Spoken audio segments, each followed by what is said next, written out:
Finance Minister of China and the NDRC Chairman of China are also part of that delegation. They're in the room in that meeting between Prime Minister and Chinese President Xi Jinping. I want to go across to Palki Sharma, Managing Editor of First Post, who's also tracking this meeting in Tianjin. Palki, you've seen the pictures of the Prime Minister and Xi Jinping, the opening comments of the Prime Minister. What do you make of what's been going on so far, and what are really the expectations from this meeting? It's the first time that Prime Minister has landed on Chinese soil in 7 years.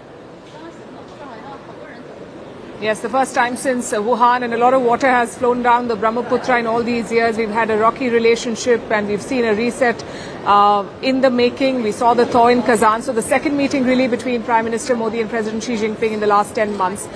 They met in Kazan on the sidelines of the BRICS summit last year. This one is very, very significant. Zaka, also, it's important to appreciate the background, the backdrop in which this meeting is coming, not only for India but also for China. The Chinese economy is not growing at the pace at which the Chinese leadership would like it to grow. The president's hold on power is being questioned by most accounts, and that is something that Xi Jinping has to deal with at home. And of course, there's Donald Trump, who is ripping apart the global trade order. In this context, for the Indian top leader to come and meet Xi Jinping is as important for China as for India. We've seen the local papers for the past few days filled with the details of what China expects from the SCO summit, and there's a statement from Wang Yi interestingly saying that Beijing aims to help the SCO enter a new stage of high quality development characterized by greater solidarity and productivity to make, and they're talking a lot about the global south, which is interesting. So there are expectations, but I think India's engagement with China in the past few years, in the past decades in fact, has shown us that the optimism needs to be cautious. And while the Prime Minister himself in his opening comments spoke about direct flights and mutual trust and respect and a border management mechanism, there are obvious challenges. But at this point, I believe both are looking at the opportunities more than the challenges. So the meeting is just concluded. So it was supposed to be 40 minutes. It's gone on for 1 hour. So exactly an hour. It's just concluded. Palki, you were referring to, the backdrop in which this meeting is happening. Obviously, a lot of the conversation will be on the bilateral issues, and there's a lot to talk about, the boundary dispute, the trade imbalance, so on and so forth. But really, Trump is the elephant in the room. How do you think both sides are going to navigate that? I think both sides are working on building resilience and working on building alternatives, and India and China are major trading partners. The challenge for India, Zaka, is, as many experts have pointed out, that while on the global stage China talks about multipolarity, in Asia it wants unipolarity, and that is something that India will have to counter in its own way.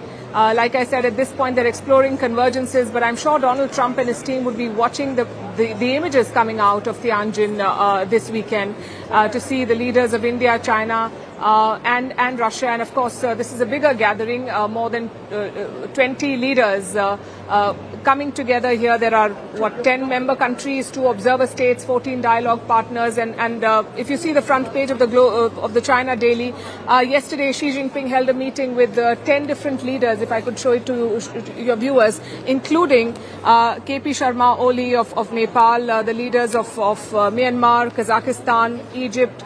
So this is a coming together of leaders from the global south, and while India is the worst hit in terms of the Trump trade war, there are many other countries that are grappling with the shock that has come with these tariffs, and I'm sure they're all looking to build alternatives. And in that context, if you look at the larger picture, there is a message for America clearly that the world is looking at alternatives, and India and China are coming together to do that. So that should give Washington some food for thought.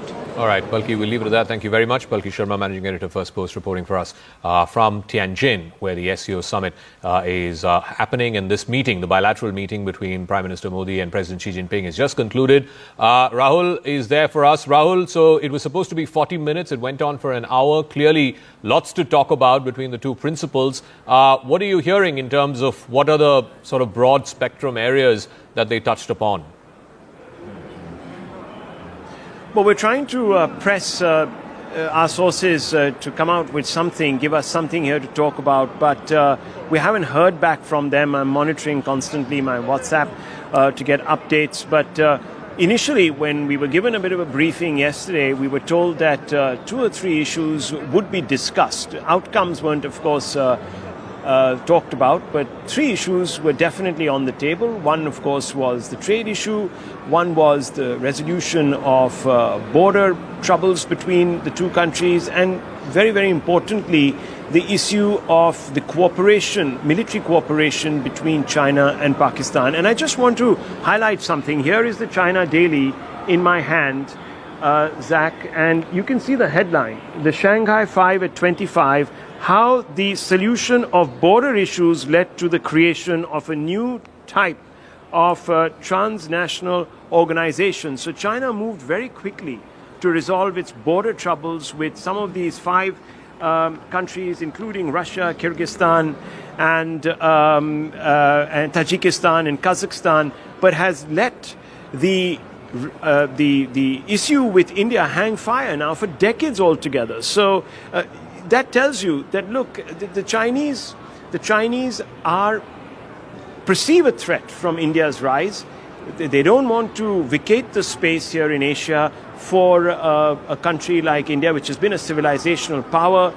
India at its height in the 16th, 15th and 16th century, 17th century, 30% of the global economy was driven by India, so that potential remains, of course, and India has struck gold literally in Q1, 7.8%. No one saw that coming on the back of manufacturing, which was an area of concern, as you know. Even in the budget, the finance minister had talked about it. On the other hand, if you look across the border in China, the economy is the one that is spluttering, and there are concerns right now in China about their own contribution to economic stability globally, because if there is a drawdown economically in China, those headwinds that we're experiencing because of Trump's unpredictability will only increase for the world, in fact. So the Chinese have also a lot of stake here to try and mend fences with India in a manner that can bring stability, and that's the objective. Remember, the Prime Minister, even the Chinese side, have now talked about stability.